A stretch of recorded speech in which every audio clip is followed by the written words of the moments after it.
প্রত্যেকটি মানুষ নিজ নিজ জীবনে দুঃখে কষ্টে সময় কাটাচ্ছে।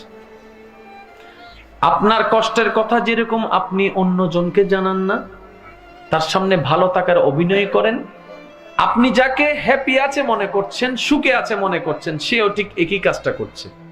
আপনার দৃষ্টিতে যে সুখী, তার দৃষ্টিতে আবার আপনি সুখী। যার যার জায়গায় সবাই কষ্টে আছে। মনে রাখবেন, জীবন যুদ্ধের ময়দান। প্রত্যেকটি মানুষ হচ্ছে সেই যুদ্ধের ময়দানের এক একজন নির্ভীক সৈনিক। আর সৈনিক কখনো পালায় আসে না, সৈনিক কখনো যুদ্ধের ময়দান থেকে পালায় আসে না। যতক্ষণ প্রাণ থাকবে সে লড়ে যাওয়ার চেষ্টা করেই যাবে।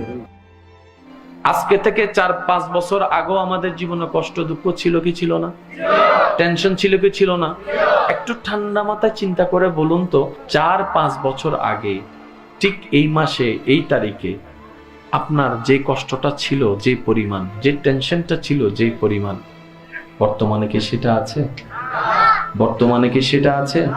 মনে রাখবেন, পানির স্রোত প্রবাহমান, জীবন প্রবাহমান। কোনো কষ্ট স্থায়ী নয়। সময়কে সময় দিন, সময়ও আপনাকে উত্তম সময় এনে দিবে। বিপদে দুঃখে কষ্টে পেরেশানিতে মন ছোট করা চলবে না।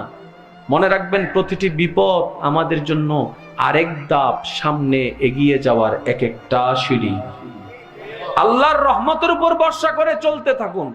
মনকে প্রসন্ন রাখুন, মনকে প্রশান্তি রাখুন। বলবেন, আমার আল্লাহ যখন যা করবে দেখা যাবে, সেটাই আমার জন্য ভালো হবে। বান্দা হিসেবে আল্লাহর সন্তুষ্টির উপর নিজেকে সন্তুষ্টি রাখতে পারার নামেই হচ্ছে বান্দার কাজ।